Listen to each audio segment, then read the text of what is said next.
o'clock on the dial. I will call the meeting to order with the Pledge of Allegiance. I pledge allegiance to the flag of the United States of America and to the republic for which it stands, one nation, under God, indivisible, with liberty and justice for all. Roll call, please, Kelsey. Giovanini. Here. Barr. Gill. Here. S. Horner. Here. Causer. Here. A. Horner. Here. Rainbolt is absent. Bradshaw is absent. Howard. Here. Willie. Here. Thank you. It is the regular monthly meeting of the Civics Center Authority, so I will call that meeting to order, and then I will close that meeting because we have no items on the agenda. So moving forward to our consent agenda, we have 5 items. If there is no questions or discussion, I would entertain a motion. I have a question. Okay? So one of those 5 is the merchant license, correct? Yes?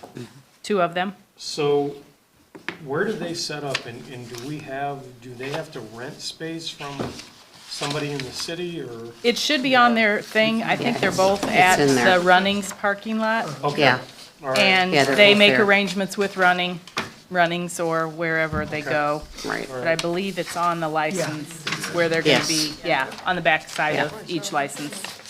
And then they pay us a fee as well for the license. The other one, though, the ones at Tree Ripe is gonna be at, the old Kmart Plaza. Oh, Right. yeah, Right. The other one's right. Yep. the address doesn't really correspond, but Do we do any background check on them to see if they? Yes. So are they bringing fruit in from the states they're from? Is that the deal? yeah. Yes. Wow. I think the, Commercial fruit. It doesn't yeah, the have to fruit be truck has something- been advertising strawberries. I've seen some online advertising for that. Yeah, the And- other ones, Yeah, it says fresh fruit, honey, and Right. nuts. And Tree Ripe, I think they pretty much kind of do the same thing. Strawberries, pistachio, and citrus. Huh. Interesting. yeah. Pretty popular. Tree Ripe comes several times a year. Yeah. Yeah. Are they the ones that do the peaches? Yes. Yeah. Yes. Yeah. And the blueberries. Peaches and blueberries, yeah, I've gotten those. They're pretty popular. They have quite, typically when they come, there's a long line out there. Well, they usually sell out. But Yeah. Interesting. they're in Bloomington, what, this week or? Yeah, they go all, the Tree Ripe goes all over the Midwest. They've got several. Yeah. caravans. All right. I'd like to Okay, make a motion by Barb Howard, sorry, second by Jerry Causer. Roll call, please. Gill, Yes. S. Horner, Yes. Causer, Yes. A. Horner, Yes. Howard, Yes. Willie, Yes. Giovanini. Yes. Thank you. Item A on our regular agenda is the city information SMS service, and I believe that Hannah is going to share all that information with us.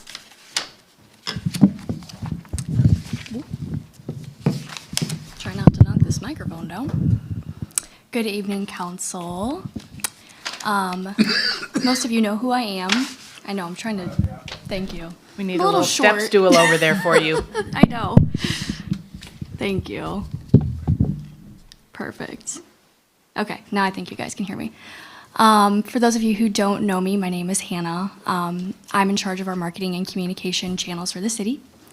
And I'm here to just give a brief little synopsis of the SMS messaging program that I am currently trying to put in place and grow.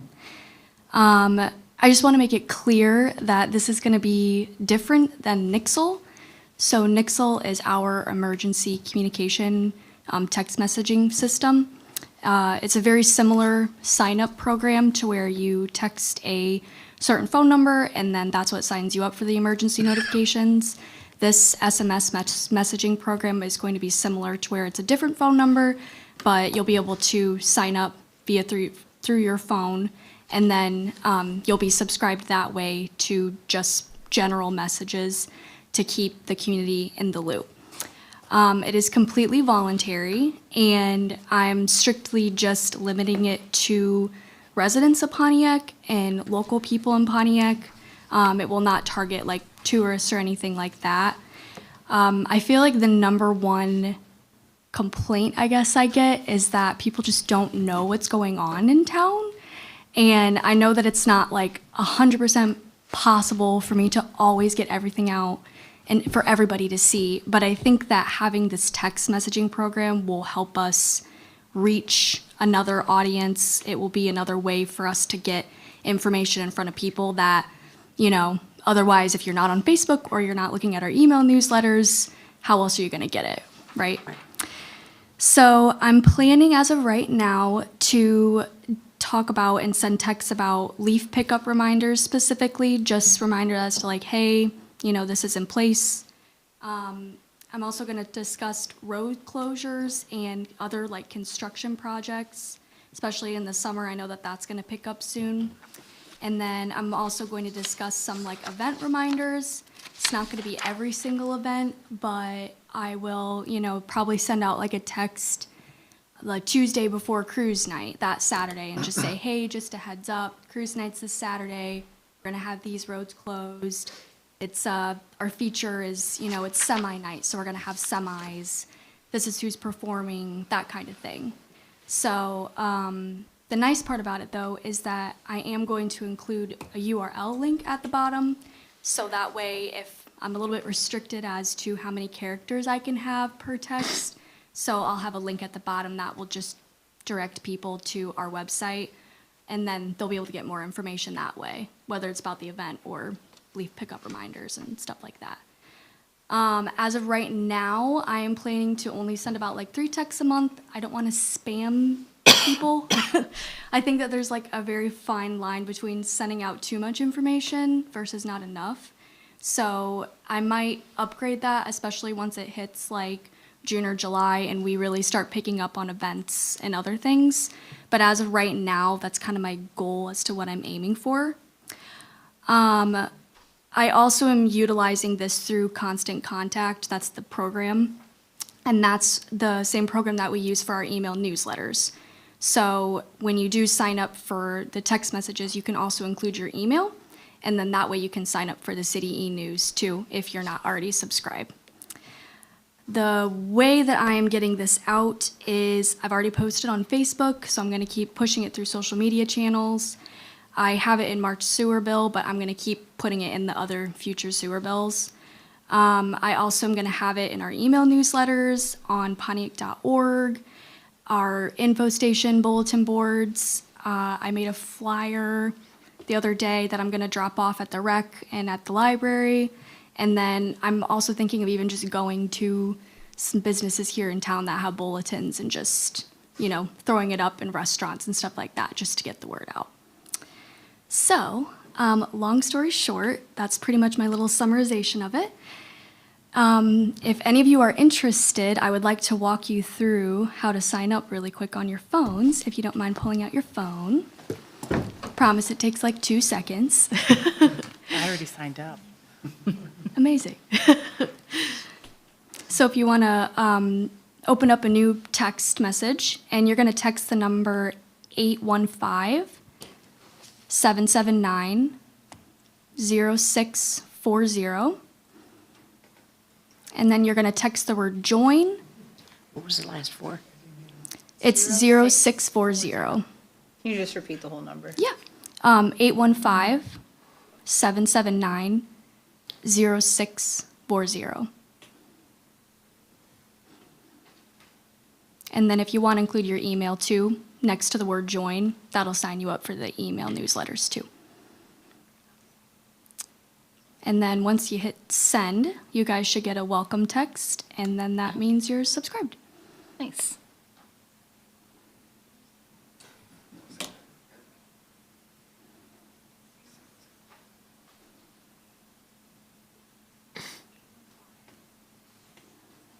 And then do what? I'm sorry. What? No, you're fine. then I was going to skip? say, once you hit send, after you type that in, you should get a welcome message. Well, no.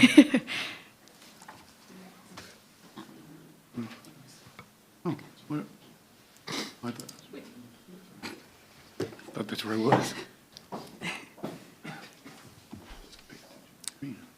Does anyone have any questions or concerns besides that?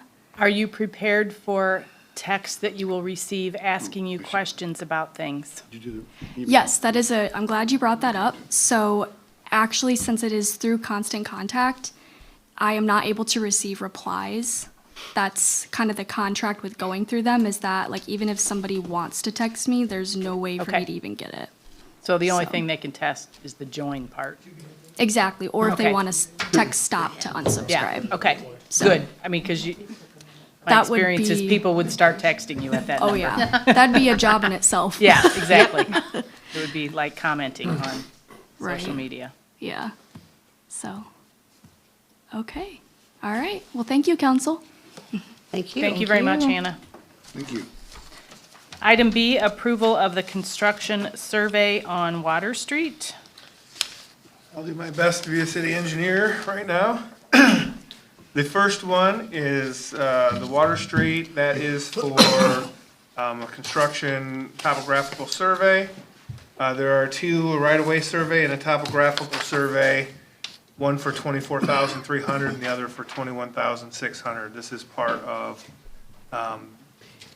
the construction that will happen from Water Street to Fountain to Pearl, and Pearl Street from Water Street to Howard Street. Our FAU route program that Yes. will be in like 3 or 4 years. Yep. It's in advance. Getting the jump on, yes. Pearls from, Yep, oh, you, okay. out by the city garage. Yeah, I was trying to figure out the Pearl Howard. Yeah. I got it, okay. Just going to Pearl Street. So it's a total of 45,900. So, Any questions? yeah, what's all the poop on this? What's the, Yep, so we get FAU funds, and we're not ready yet, but we need to get the surveys done ahead of time, so that's what this will do, and then in a couple of years, we'll be able to then, okay. yep, we'll be able to then move forward with that project. Okay. The FAU, they're federal aid urban, federal funds. Yeah, you really can't design a road without elevations and that sort of thing for drainage. So it's a necessary deal. When we use those those federal funds, those are for, you can't just do an overlay with them, it has to be a rebuild. And we all know that area needs to be rebuilt. Oh, yeah. Yes. Do I have a Good job, motion? Jen. I'll take the motion. Okay, motion by Cowser. Second by Anna Horner. Roll call, please. S. Horner, Yes. Causer, Yes. A. Horner, Yes. Howard, Yes, Willie, Yes. Jovanini, Yes, Gill. Yes. Item C, approval of the storm sewer survey in Illini subdivision. Yes, and on that same idea, we have some construction that will be happening soon in the Illini subdivision to address some storm sewer issues there. And this topographical survey will include a full topographical survey extending 20 feet on each side of the property line. And this is up in the south end of the Illini subdivision. That's typically where we have the most complaints, and we've done some work in that area and found that there is not a sewer plan there. I mean, there's a lot of yeah, those roads, pumps and, those roads all drain to the cornfields, you Yeah. can't get away. Mm-hmm. So they're looking into running some lines down through there to pick up that stormwater. yeah, because they've flooded through there at different times. it's been a long time coming. Yeah, This one is $10,400 for the survey work from Cameron. are there any funds available for this? These were all in the capital improvement budget. Okay, thank you. Do I have a motion? Motion by Sarah Horner, second by Chan Gill. Roll call, please. Causer, Here. Yes. A. Horner, Yes. Howard, Yes, Willie. Yes. Jovanini, Yes, Gill, Yes. S. Horner. Yes. That's it? Okay, Yeah, we're thank good. you. Sorry. Item D, the roof, approval of the roof bid for Chautauqua Park Pavilion, the Vermillion Players Building. Yes, good evening. We had an RFP out to have that roof replaced. And we put it out for both a regular shingle and an option for a metal roof. And we received 3 quotes back from 3 different contractors. To begin with, the roof there was red, and we felt we needed to stay with that color. It's been red as long as I can remember, since I've been with the city. But with it being red, that color, companies don't offer limited selection on red roofs, so keeping that in mind. Received 3 bids, one from Red Falcon Exteriors of Peoria, who bid $47,480 for an Owens Corning True Definition shingle that was terracotta, which was more of an orangish color. So we didn't really feel that would meet the needs of the building. So we disallowed that bid on that technicality. The second was from Pope Joy Roofing of Farmer City. They bid a Certainty Landmark Lifetime Pro shingle in a cottage red color with a 40-year manufacturer warranty at a cost of $66,839. And they also gave an option of a Malarkey shingle, which is the same shingle that's on the roof across the street at Old City Hall, but they don't offer a red color in that brand. The third bid was from Messing Roofing of Peoria and Bloomington. They offered a Certainty and Landmark Pro shingle in a max red oak color, which offered a 50-year manufacturer warranty at a cost of $74,400.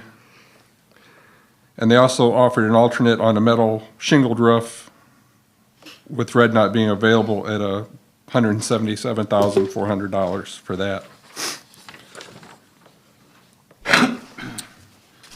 So with that being said, the difference in the 2 remaining bidders, the difference in the shingle is the messing shingle, in doing some research, is a little thicker than the Landmark Lifetime offered through Pope. Estimate, like, in your own mind of how much it was going to cost? We had figured in the $80,000 to $90,000 range. It was 90 something. Yeah, was what we budgeted for. Did you guys get estimates on if the roof wasn't red? Just so, like, comparatively speaking, like, was there a big difference? Other than that first one, like, No, honestly, the shingle colors, it's part of the Certainty brand. They're in that color. It's in their pamphlet. okay, So I did not ask if it was more or less expensive, red versus another color. I did not ask that. okay. They basically give us the little booklet of shingles. It just has them all on there, so Yeah. I'm guessing. You would think it would say that. It was. When you spec'd, did you spec the same shingle to all of them and some of them just weren't responsive?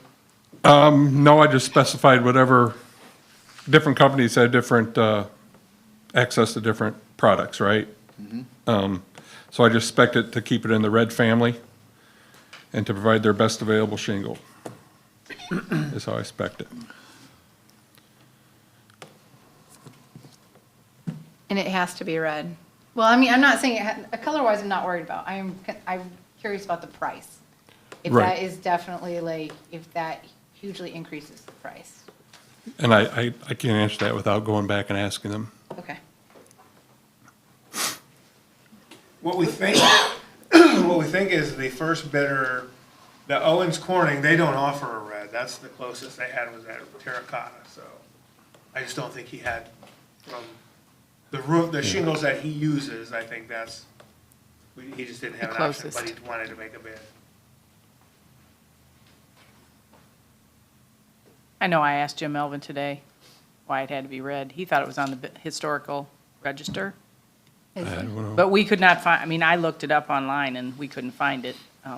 So he was concerned that we couldn't make any changes because of that, but we couldn't find any proof of that. I was just, I thought maybe Yeah. red was more expensive. because you don't see red roofs ever. Well, when we did that roof, shoot back probably 25 years ago, it was a special order through Hofrichters, and it Yeah. was a 3-tab at the time, which I don't think you can buy a No, 3-tab anymore. because you don't want 3-tab roofs. I Yeah. had one once. What's everybody's pleasure? I'd make the motion to accept it. Oops, sorry. Okay, motion by Jerry. Second by John. For the Pope Joy at 66. 66,839. Yeah, the 66,000, yeah, the Okay. 40-year. I don't want the, Roll call, please. A. Horner, Yes. Howard, Yes. Willie, yes. Giovanini, Yes. Gill, Yes. S. Horner, Yes. Causer. Yes. Thank you. We won't have to roof it again in my lifetime. Fingers crossed. That company does good work, Well, unless it storms, yeah. yeah. Okay, next item, approval of purchase of a mower for the street department. This budget year, we had slated to, one of the items we were looking for was a new lawnmower for the parks. I have 2 guys that do our park mowing through the spring, summer, and early fall. And we, as you can imagine, comfort is the key in a lot of these, in these parks. They're not the smoothest riding Yeah. things to mow. So we sought, different brands have different options, but the ones we use Toros right now, and the other one that offers a floating platform is the Ferris company. So we priced out the Toro model we're running now, and then the Ferris model that Stoller sells. And it came back with M&H's price of $14,199 and the Stoller price of $16,799. So we're recommending the M&H Toro to purchase. Any questions? I have a motion. Motion by John Willie, second by Second. Barb Howard. Roll call, please. Howard, Yes. Willie, Yes. Giovanini, Yes. Gill, Yes. S. Horner, Yes. Causer, Yes. A. Horner. Yes. Okay. Thank you. Thank you. Keep it on going, Chris. Now you want approval for the salt purchase for next year. Yeah, we received word from IDOT. It's time to put our request in for this next winter. As they start their bidding process in early May for the next season's salt. Typically, we ask to reserve 350 tons. And with the contracts we've been using, it's a required purchase of 80% minimum, and we're allowed to go up to 120% over that amount if we have a bad winter and happen to go through more salt. Average, we run, typical winter, we'll have 6 storms. This past winter, we had, I think, 4 so far, fingers crossed. And we'll use on average 600 tons of salt. So we always keep extra in the dome in case we do have a bad winter, which we've almost run out several winters ago. It's probably 15 years ago, but we made it through. So we would just like to go ahead and put an order in for 350 tons for this next coming winter. Any questions? Do I have a motion? Motion. Motion by Sarah Horner, second by Jerry Causer. Roll call, please. Willie, Yes. Giovanini, Yes. Gill, Yes. S. Horner, Yes. Causer, Yes. A. Horner, Yes. Howard. Yes. Thank you. Thank you, Chris. Item G, committee reports. First up is infrastructure. Frank, would you like to give a report on the infrastructure committee meeting?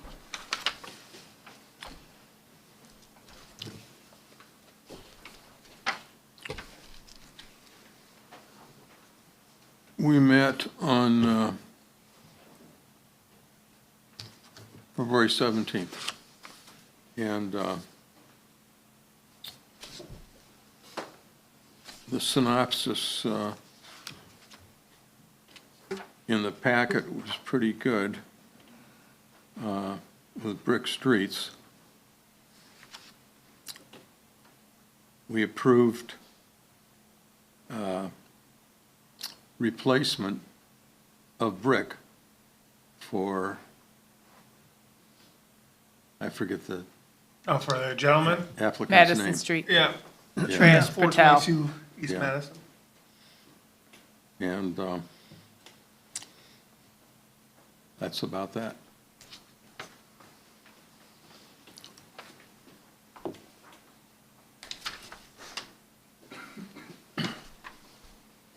That it? Okay. And then the Finance and Administration, in the absence of Chairman Barr. Barb, do you want to give a, who's the Vice Chairman there? I don't Me. remember. It's you, okay, so I'll It's let you me. give the report. Okay, basically, it concerned the business registration for the new businesses, and there was several residents of Pontiac that came forward and spoke and shared their thoughts, and we agreed with them as far as regarding their new businesses. It's going to be a voluntary program. There will be no monies collected, just a minimal amount of information such as business address and type of business, who owns the building, probably. And then zoning could probably draft rules for new businesses, change of use, change of tenant, and then bring it to the council for approval. Another segment was designing the outdoor dining for this summer. Discussion was held, I'm going to go ahead and read it. Discussion was held regarding general standards to allow a business to apply for a permit to construct appropriate dining area immediately in front of their businesses in the right-of-way in the central business district. Normal Illinois can be used as a template to create guidelines for acceptable material.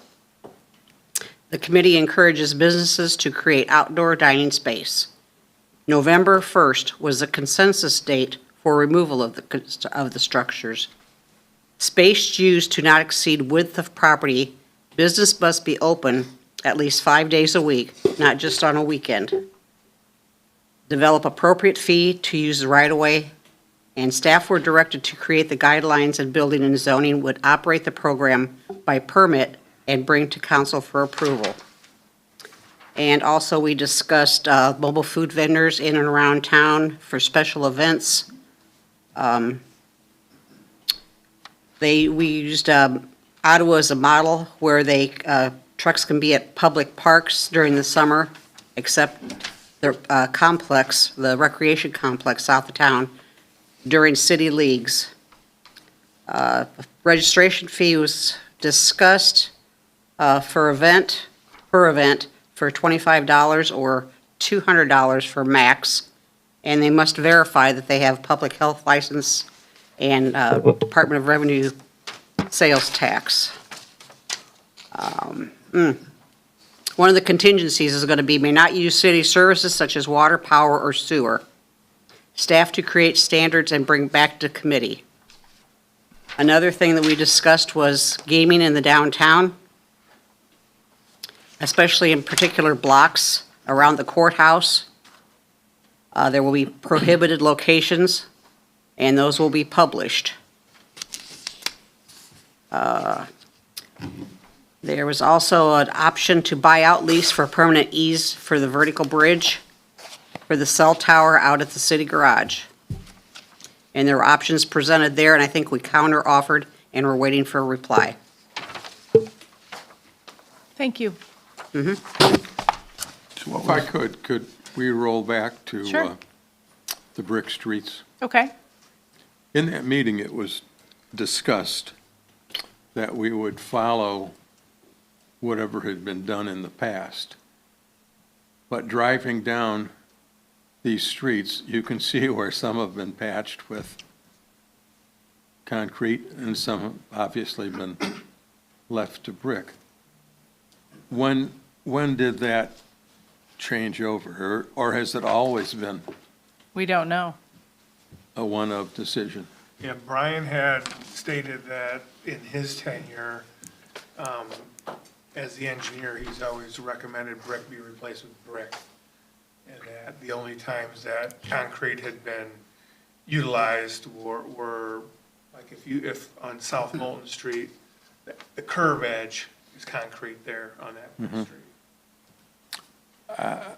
I was, I mean, after we did that, I was driving home, and I went east on Madison Street, and that's a patchwork of concrete, and so I was wondering when it became an option,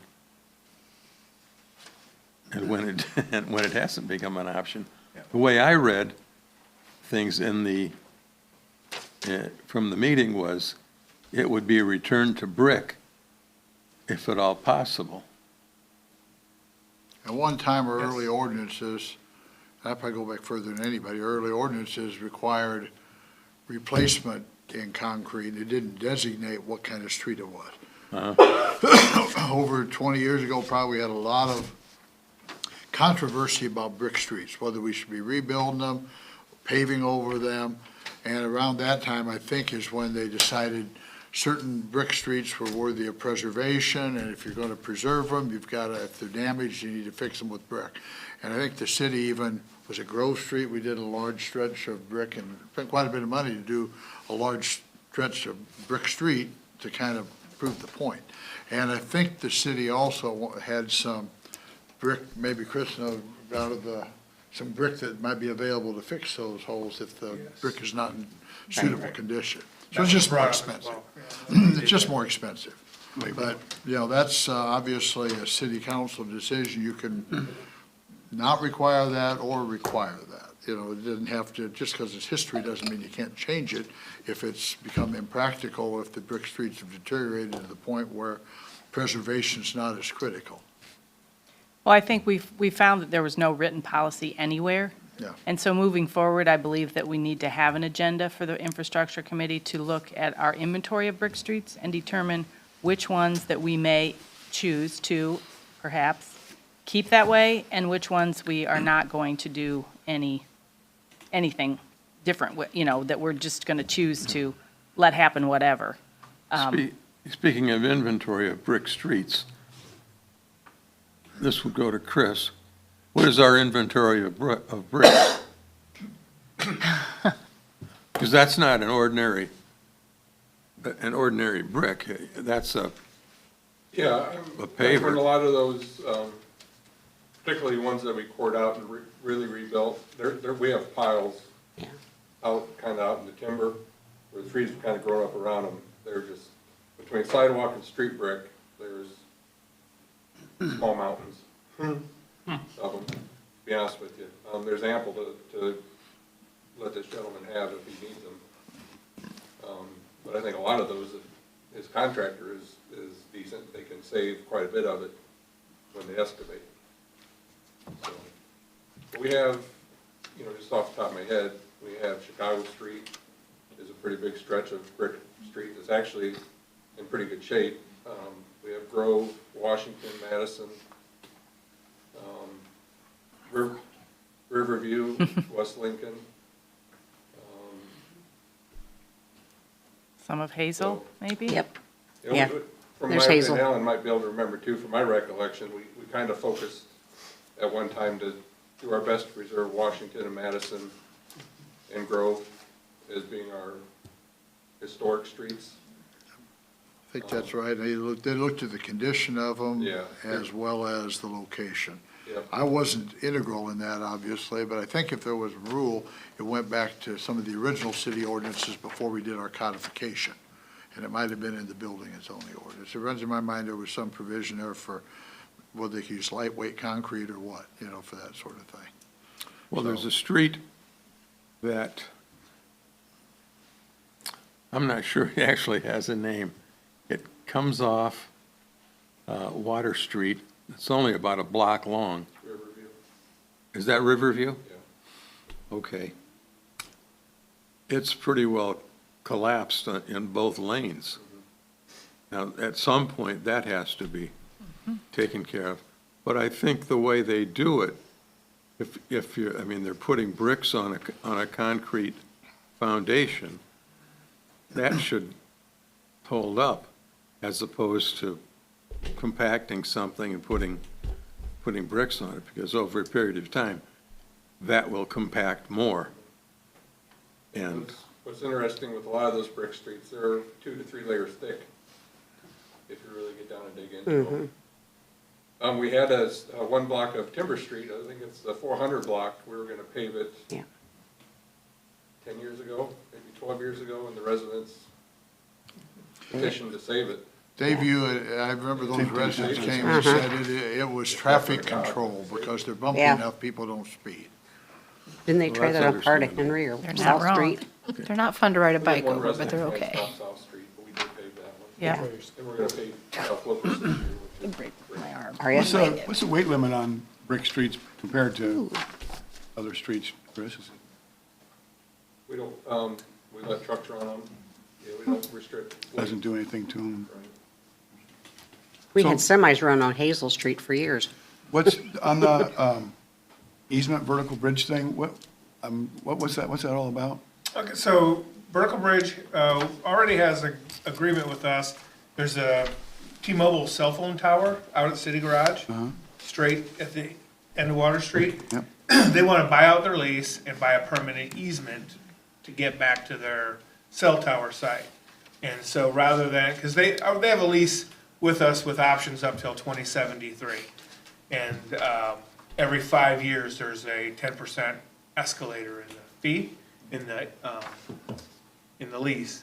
And so it's not uncommon that they want to buy out the easement, and then they offered us $250,000 to do that, straight cash, or they had some options where it was $275 for over 5 years or $300 over 10 years. And the committee, in looking at that, cell towers typically good for about, we thought 20 years for the technology on it. The cell tower is good for a lot longer than that. Sure. And so if they would have to invest in that and replace it, and we thought if you're gonna buy it out, we should be compensated closer to 20 years for that, which would be closer to the 400,000, so. He did indicate to you they probably couldn't do that, right?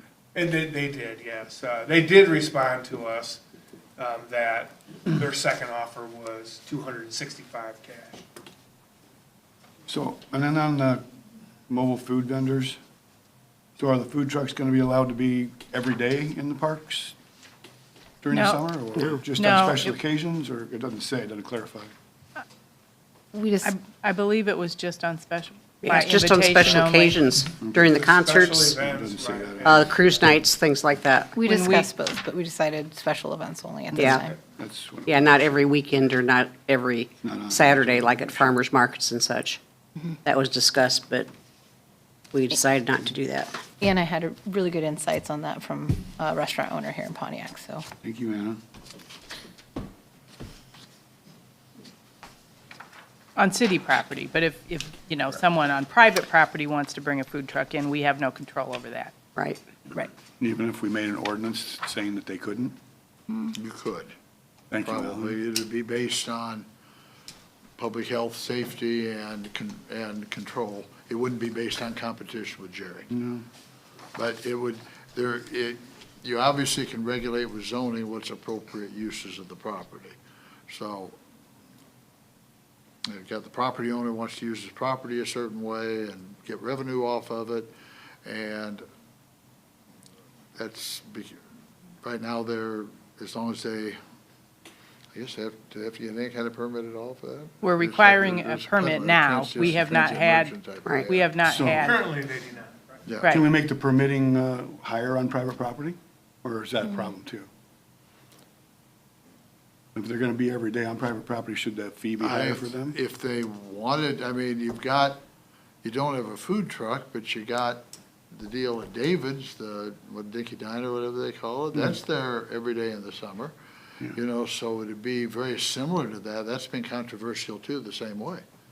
That whole arena is not primarily a legal decision. That's primarily a council decision.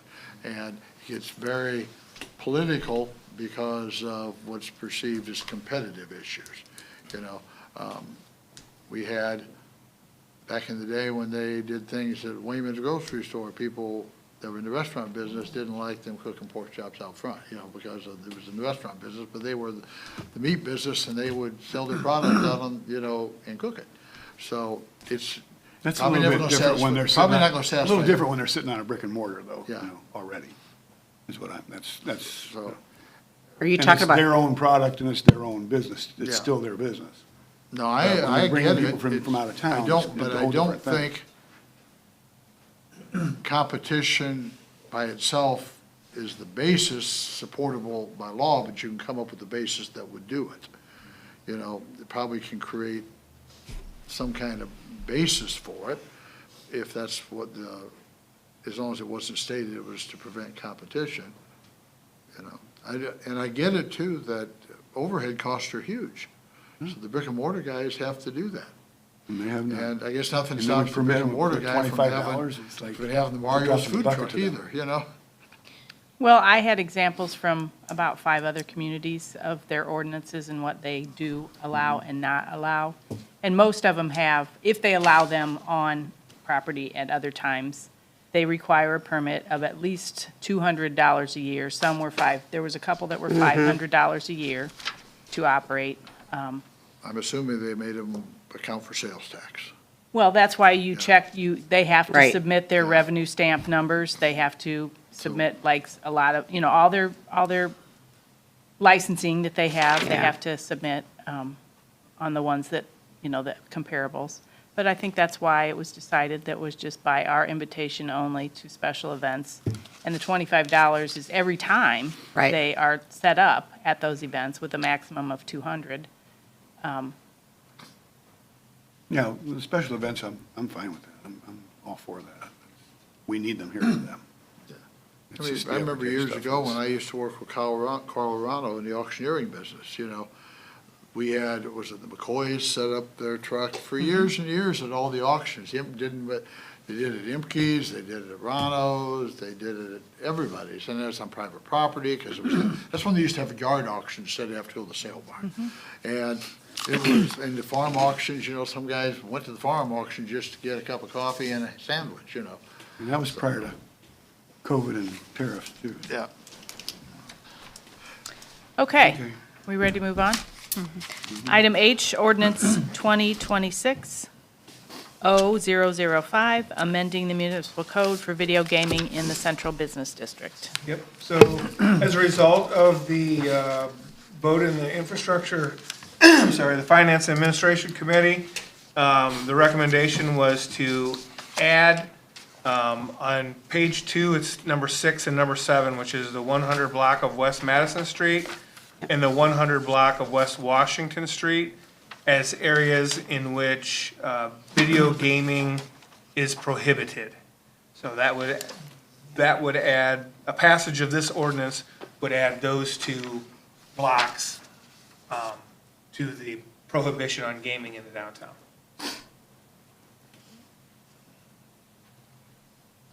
Any questions? Any more discussion? So If not- already established businesses who have had gaming in the past, can they still be able to? Yep, that's part of any license That's within what I the thought. above described currently shall be entitled to continue. Yes. Does that license, if they sell the business, go with the business?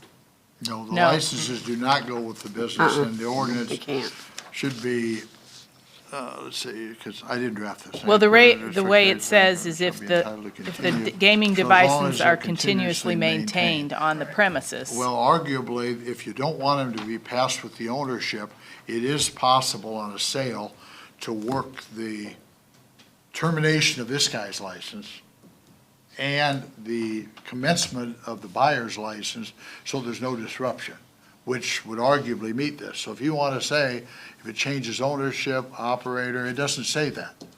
You know, you go to J&J and decide how you're going to work this out and get the licenses, and you set the time for the sale long enough for them to get their liquor license and their gaming license in place.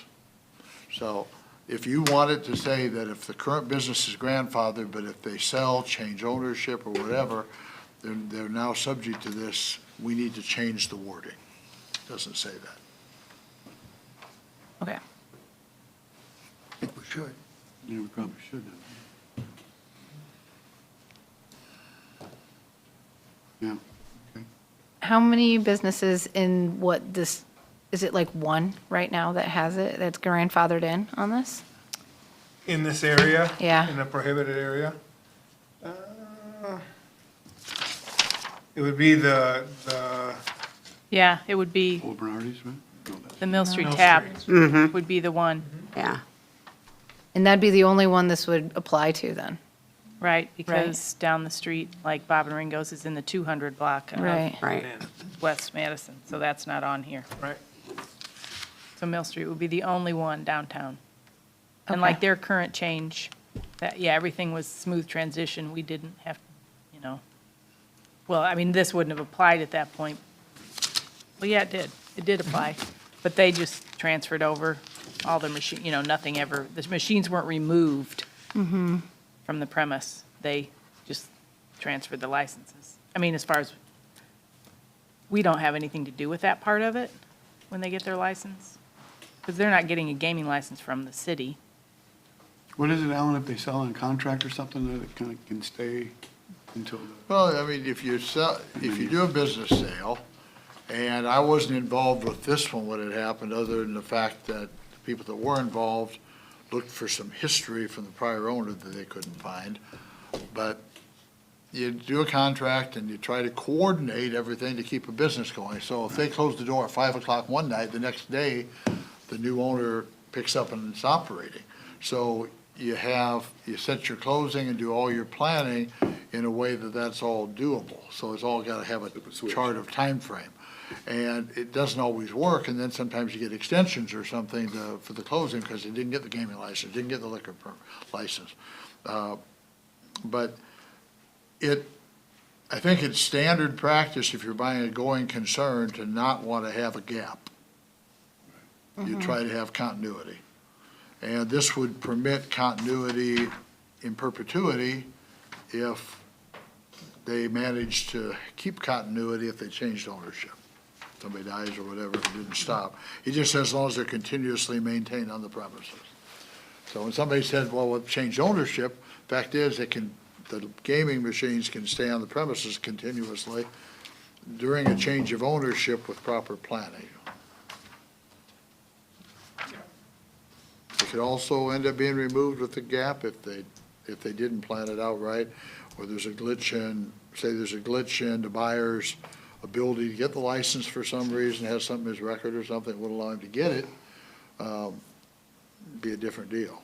But all I'm saying is, if you're happy with the fact that if it changes ownership and the gaming machines stay there continuously, that they can continue to stay there, but the question was posed is, what if it changed ownership, and change of ownership itself doesn't change it? so we should allow the gap, so you need to reword it. So it It's depends only on one what your business. It's intention the is. one business. It's one Right. It's business. just one business. But it It's could the be one another business, they one. changed, the video game stayed. And it's only a bar, there's no food or anything like that there, and it's just the one, and it's off the square. Right. It's towards whatever street this And is. there's no others it could happen to? Not based on the current blocks Okay. chosen, no. If you were to expand it further at some point and pick up things further down on Madison Street or something, you'd have set some kind of precedent for what happens. Okay. Adding 6 and 7 just closed the Yeah. square on that, so. Do we need a motion? Yes, I believe so. I don't think I've had one. I'll make a motion. Okay, to keep everything as it Yep. is? Yeah. Okay, motion by Sarah Horner, second by Barb Howard. Roll call, please. Howard, Yes. Willie, Yes. Giovanini, Yes, Gill, Yes. S. Horner, Yes. Hauser, Yes. A. Horner. Yes. Thank you. Item I, approval of the design standards for outdoor dining on the right-of-way in the central business district. So this, in your packet, you'll have, I felt this was the best way to address the outdoor dining standards. With the blue, hopefully yours is blue, that's the current code we have right now. And this is an additional privilege in the liquor code. And so what I did is, we already have an outdoor cafe, and I made those changes that we discussed in the committee within that outdoor cafe, and I would suggest that we would just also add outside of the liquor code, and non-alcohol outdoor cafe. So, for example, if the Madison Street Restaurant, who does not have a liquor license, wanted to do an outdoor cafe, they don't have to get a liquor license to do that. Then they would be able to do it, and that code would just simply say the standards contained within 4-36 would apply. And then that way, all the codification is right here. So it would cover, the width, the sidewalks would have to be 4 feet. Anything out in the right-of-way must be adjacent to the building with direct access to the outdoor cafe from the building. All the stuff in yellow was something new. Has to be aesthetically consistent with the central business district. The barrier has to be between 36 and 42 inches in height. We had, currently the code says 3 feet, just flat 3 feet. And when we were looking at different ones, they were all kind of had a range, so 6 inches difference if somebody chose a different planter or fencing. I would give them some options. The entrance could be constructed of wood, steel, or iron, designed to be safe and to withstand outdoor conditions.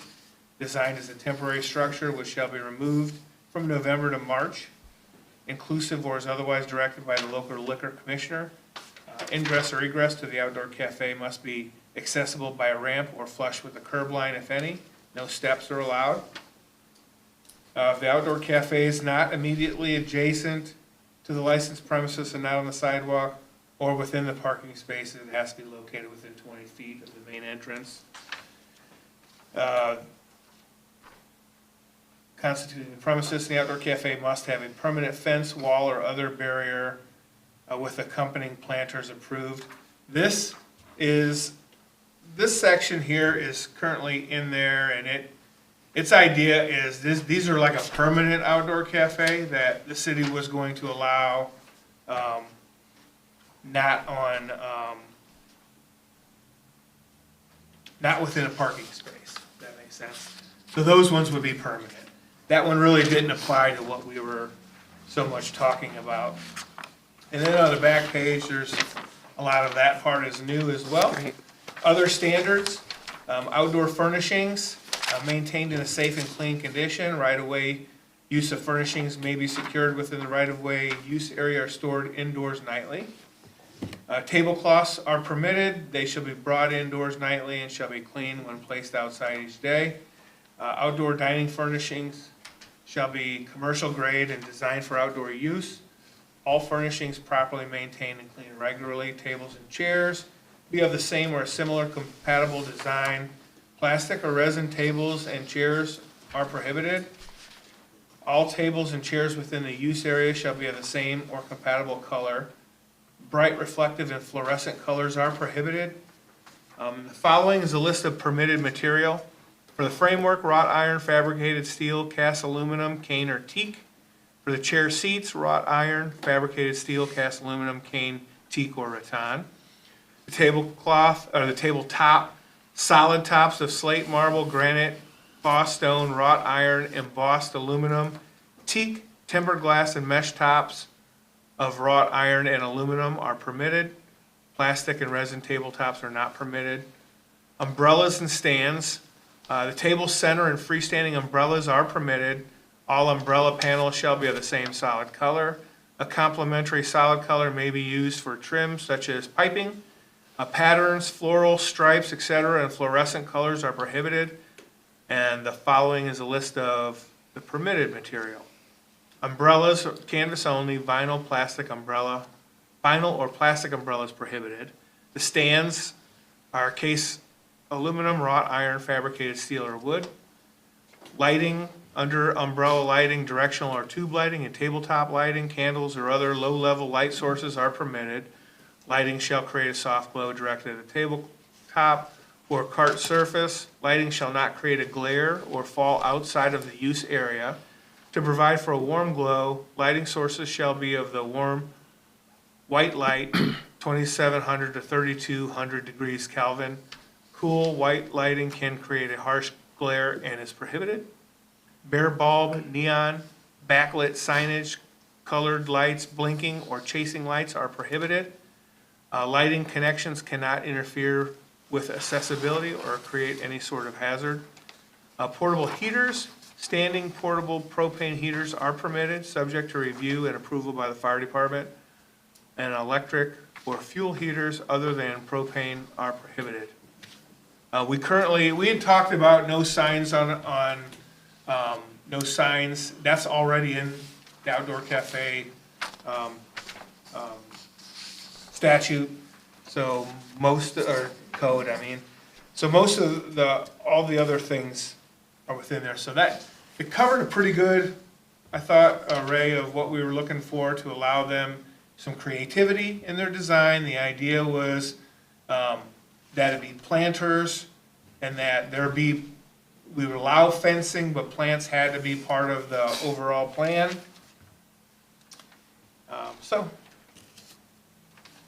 Any questions?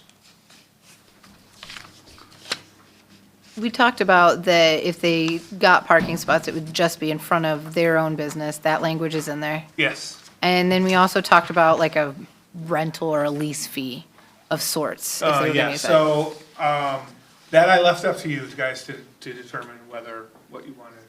So, yeah.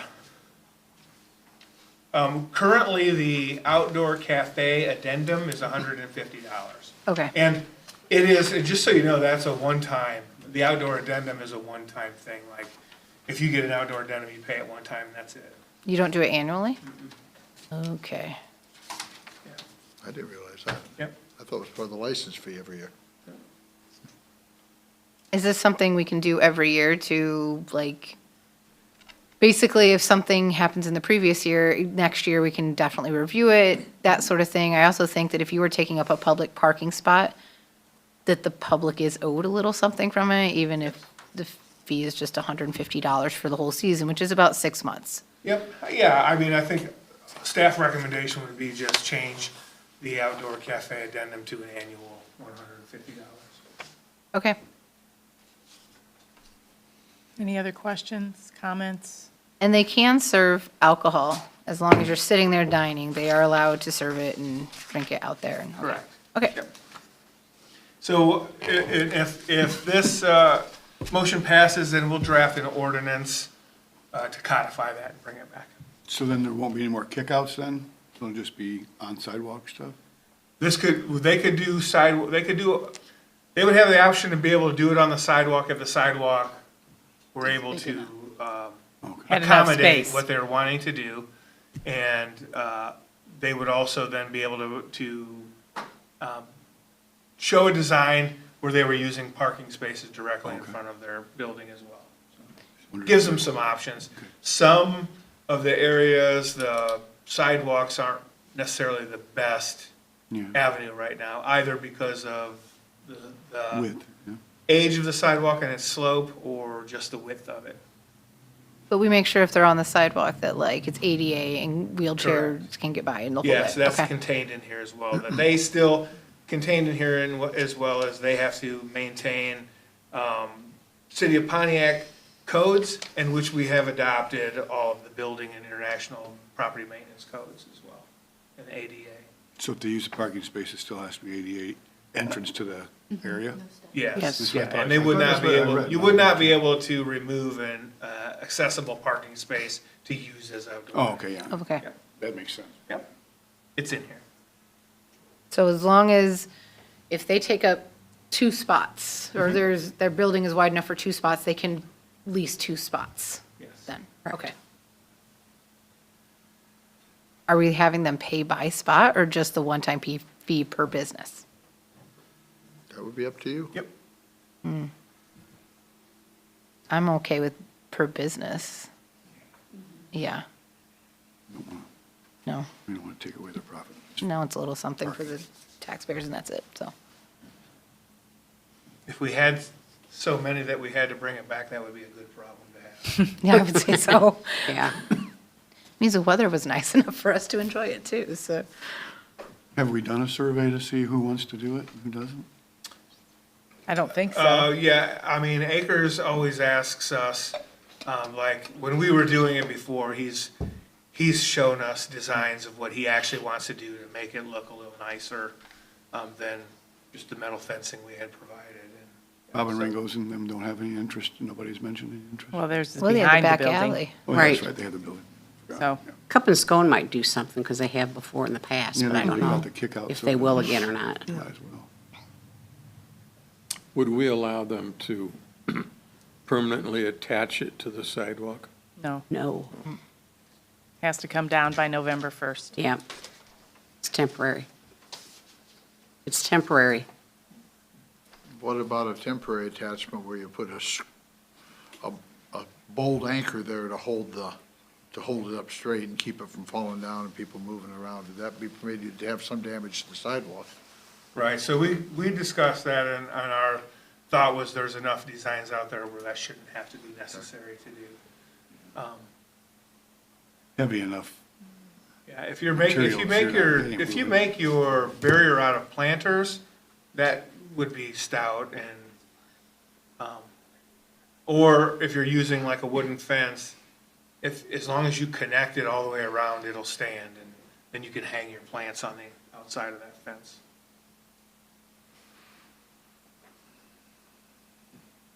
Do we have clear, you know what you're adding? Yes. Do I have a motion? I'll make a motion. Okay, motion by Sarah Horner, second by Barb Howard. Roll call, please. Willie, Yes. Joe Vanini, Yes. Gill, Yes. S. Horner, Yes. Causer, Yes. A. Horner, Yes. Howard. Yes. Thank you. And last, item J, approval of the Pontiac TIF upstairs downtown residential grant program. Okay, so we've made it to the point of presenting the upstairs downtown residential grant program. Borrowing the mayor's presentation from the roof rehab program. If you go through that, the first page just is an explanation of what TIF is. TIF will be the one funding this program. And again, I would just ask, feel free, this is staff's work, so feel free to modify and question anything we decided. The program overview, the incentive is to assist building owners to develop residential space above commercial space in the central business district. It's funded through TIF, and it's open to owners of the building in the program area. On the next page, obviously, it would be a multi-level building located within the boundaries of the TIF one, in which you will see the grant project area page. That orange box, that really looks like the most Yep. advantageous area to attract commercial above, residential above commercial. Once you get further west, you're by county market, and there really isn't any two-story residential buildings there anyway. Space cannot currently be being used as a residence, so it's not just, I just want to rehab the residence that I have there. If there was a residence and it's no longer being used as a residence, that would work. And the owner cannot have any back taxes or city debt. When you flip the next page, then there's a lot more. Like our other grants, the reimbursement would come after the project is completed, 6 months to complete the project after city council approval. The owner may work on their own project if they wish, however, the grant won't cover any owner labor, only contractor labor. And if there's any work that's required to be done by a licensed contractor, then that has to be done, such as plumbing or roofing, that type of that type of work that requires, like a licensed plumber, so. If the work is bid, same as the roof grant, they might have to have 2 bids or 1 bid by a contractor based in Pontiac.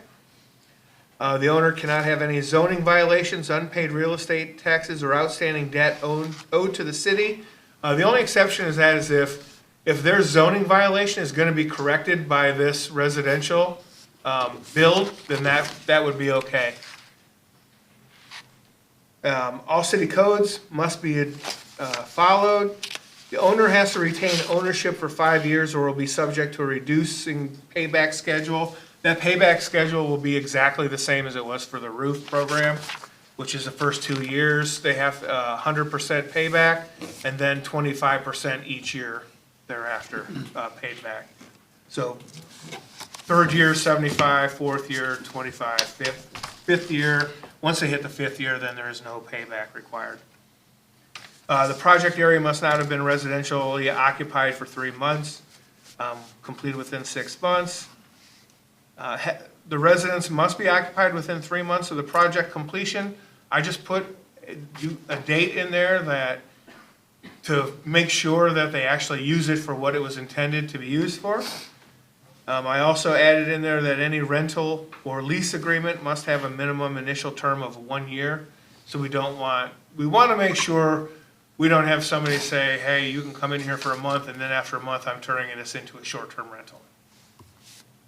A lien will be placed on the property during the term of this grant, similar to the roof replacement grant. The owner must retain ownership for 5 years. So those are really the main points of the grant. And then the application process will be similar to the roof replacement program. They'll need to confirm that they're in the grant area, do the form, submit their design and their bids to zoning for approval. There'll be an inspection, get the necessary, they'll come to city council for approval. Once they're approved, pull the permits, complete the work within 6 months, final inspection, and then they can submit for reimbursement at that point. On this one, grants are first come, first served. Priority would be given if we have multiples put in at the same time. If you remember, the method that is going to most likely benefit most developers is going to be the method if you recall, we had there's a matrix, a life safety matrix on a big Excel sheet on that performance method. We would use that, and whoever scores the highest on the life safety matrix, they would be funded first if there was competition needed.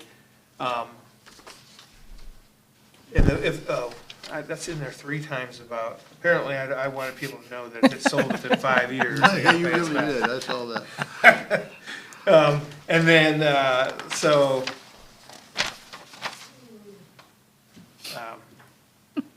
yeah, so if there's any questions on anything or if I didn't cover it, I also, upon your approval, we're ready to go rather quickly. I've got the program drawn up, an application drawn up. The application is in this packet, but then also all we're waiting on is I also have the redevelopment agreement ready to go as well. So that one we can start as soon as we get approval to move forward. We can get going and start taking applications.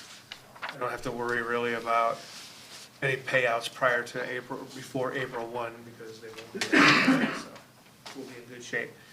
So the other thing we discussed as well was pooling the money from facades and this grant, because both are $150,000 from the budget, that if, say for example, we don't have very many people apply for facade grants, we can pull, the pool of 300 can go use more for whichever program seems to be gaining the most attention. And then this, I don't know if I said it, but this, we discussed the reimbursement to be 75% city cost, 25% building owner cost, up to $50,000 maximum grant cost, one grant per building per 10 years. That's kind of how we've done all of our other grants as well. But if you own multiple grants, you could get multiple grants for each of your buildings. I mean, if you own multiple buildings, you can get multiple grants for each of your buildings. Yes. So on the, any rental or a lease agreement must have a minimum initial term of 1 year. After that 1 year, can they then turn it into a short-term rental, or for the life of this, basically, which is 5 years? Yeah, so the goal of the program is long-term. So I think if the council would want them to remain long-term, then they should remain long-term. I left it at 1 year because I thought a lot of leases at 1 year go month to month with the tenant.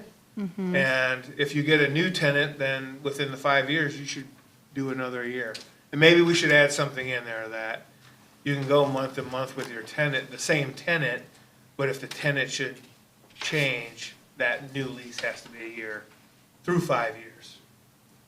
What I don't necessarily want to see is all of a sudden we have a bunch of Airbnbs Correct. downtown. That's This just is what I meant was for going to say. permanent Yeah, housing. if we started doing month to month, I have we no could fall problem. into that Well, trap. if you don't want Airbnbs downtown, zone yeah. it out.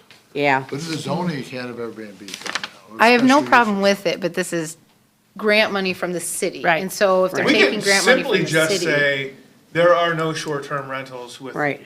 with the property that, with a property that this grant has been used. I would say within the first 5 years or until this is fully, like, you know, because in that time, there is a clawback. Right. So once the clawback is Right, over, yep. Right. I agree with that. after that, it's not, you know, Yeah. at that point, the taxpayer money is. Yeah, and that's kind of what our intent was as well, so we can make sure that the language Okay. states that. How do we police it? I mean, I'm definitely in favor of that. but Yeah. How do we, how do we police it?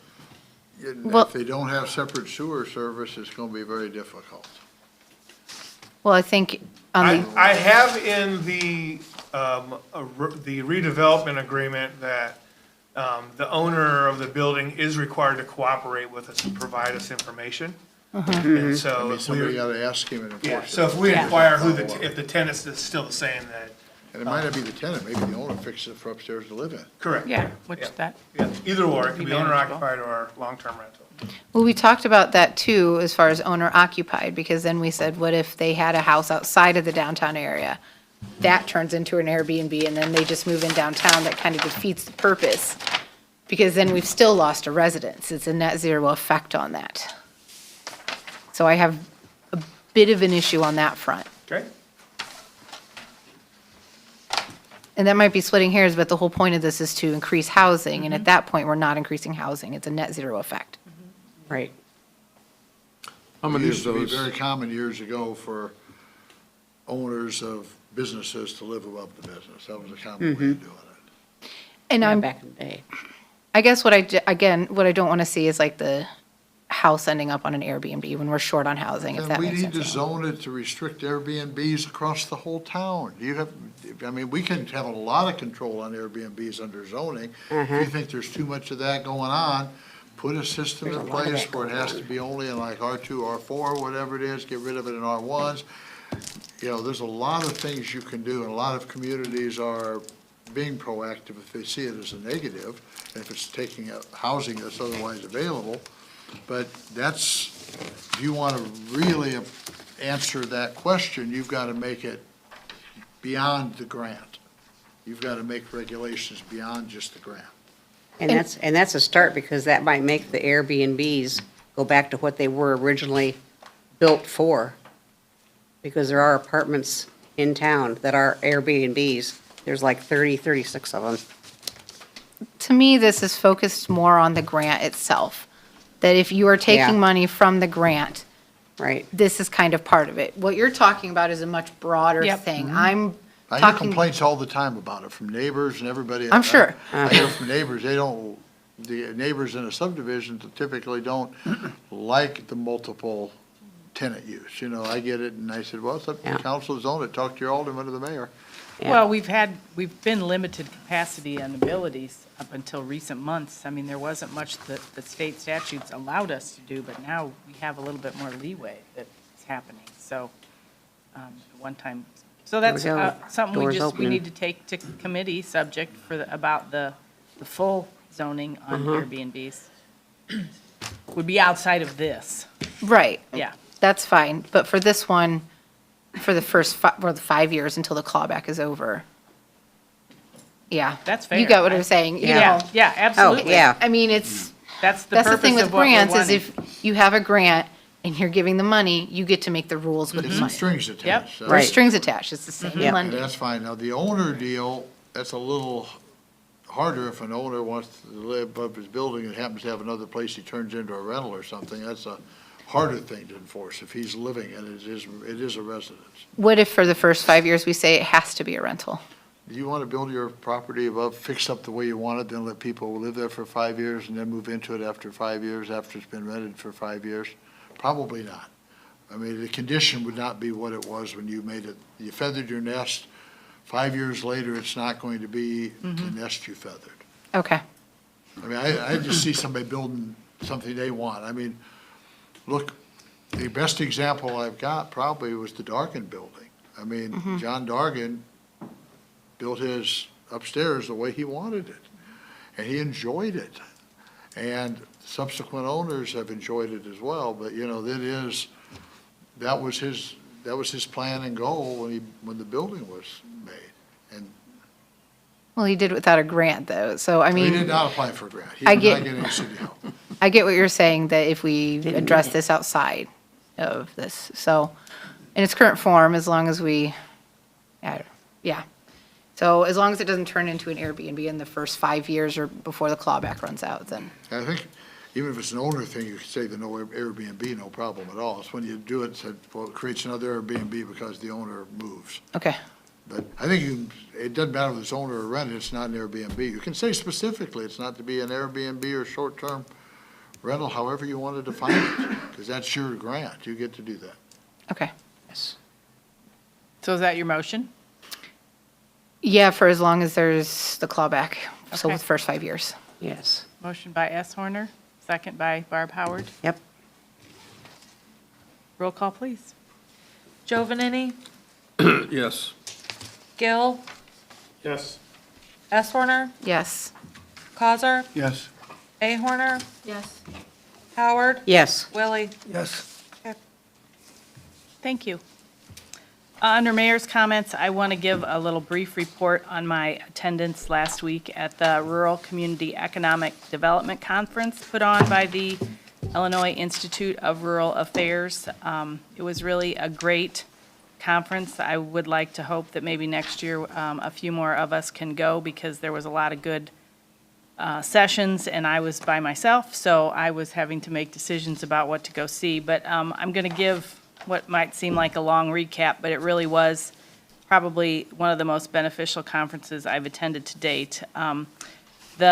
The theme was building capacity to prosper, and pretty much everything they talked about was relevant to what is going on in Pontiac.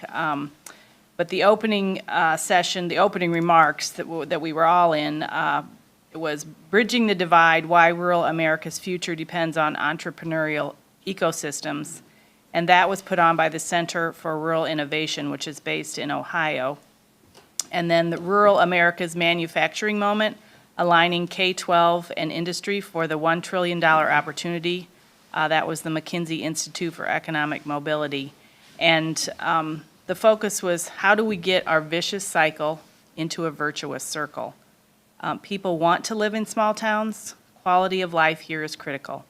We need to focus on creating a place where people want to live. We need ongoing engagement between education and business to determine strategies and collaboration for career-connected learning.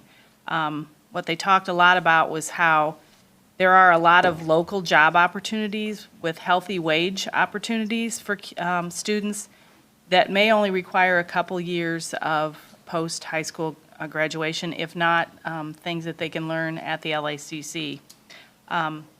It's essential that we build our civic muscle, which is the collective strength of people in a place, citizens shaping our community, Our citizens are the assets that we need to work hand in hand with. As I spoke, the healthcare industry is an anchor to our region. Many opportunity occupations are needing to be filled, and these occupations only need 2 years post-high school and provide a living wage and benefits. Building up the quality of life needs to be a foundational element of everything that we try to do. We need to ask, what does quality of life look like to our residents? Do people know where to find resources to start a business here? What is our local leadership capacity? Are we building more leaders? Are we building workers? A skilled workforce fuels entrepreneurship, leading to rural renewal. I went to 2 good sessions on rural tourism, which I really got a lot out of, and tons of notes, but the presenter was with the U of I Extension Office, Katie Dudley. She's based in the southern Illinois area, but she has half of Illinois in her region. I'm hoping, and I had some conversation with her, that we might be able to bring her here maybe this fall later and for her to give the presentation to more of us, because I think we could get a lot out of some of the ideas that she had. And then the last session I was at was Energy and Sustainability Planning for Small Towns, put on by the Energy Sense Resilience Center, which is an effort of the U of I university system.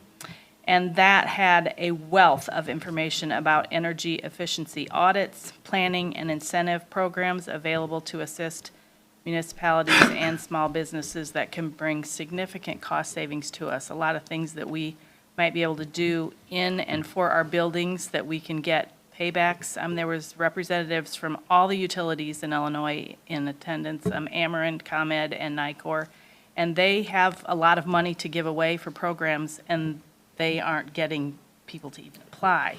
So they were very encouraging about, get us in to assess your buildings and tell you, how we can help. So lots more to share and ideas to consider implementing over time with that. So it was really, really great session. I got word today that hopefully we'll have a meeting soon with state representatives from central management about the warden's house. More to come on that.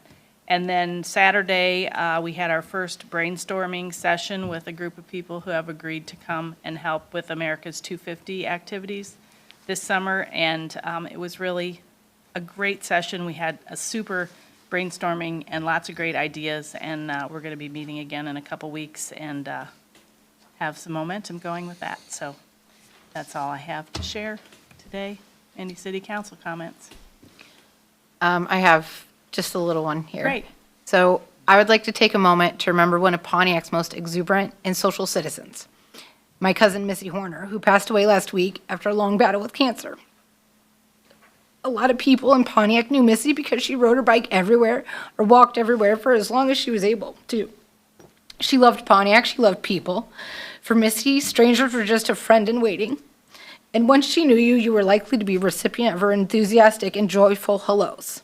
I had to go into the police station one time, and she was already in there. And as she left, after she left, I said, was she okay? And they're like, oh yeah, she just comes and says hello.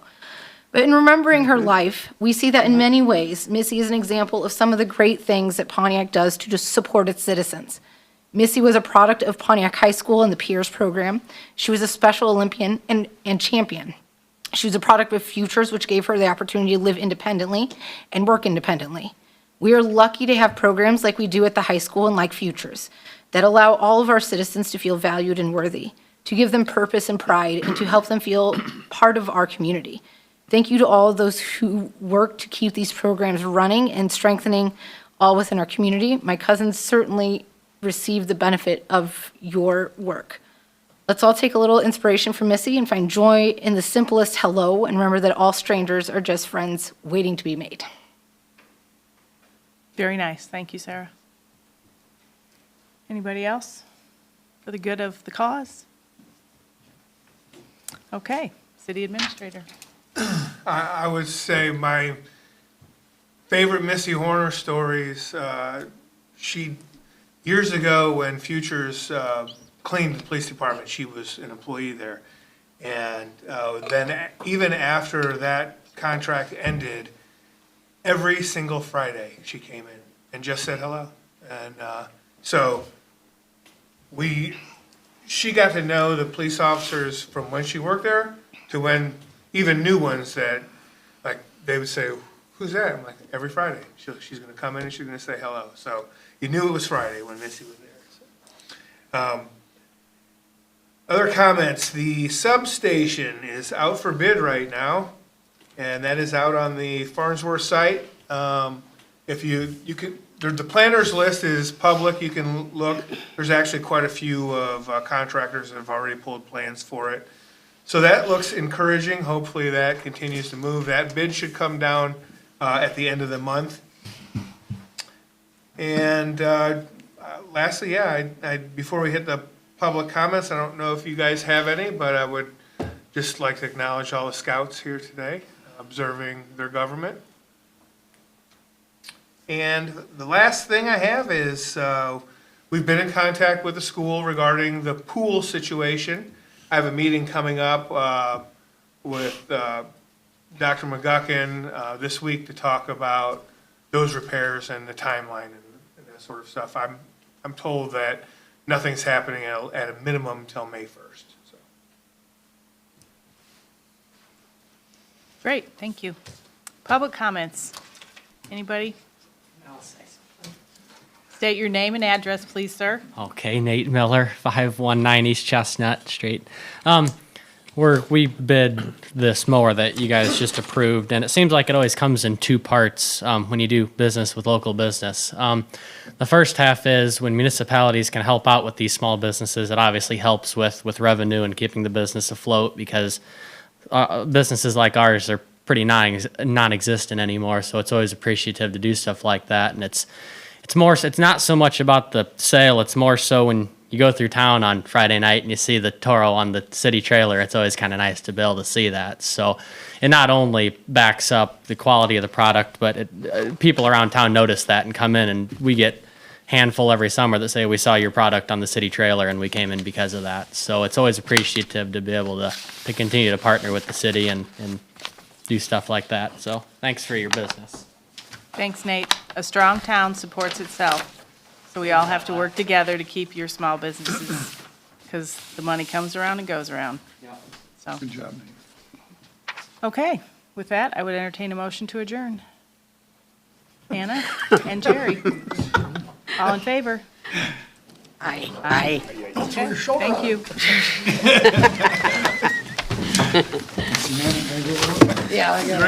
That was a very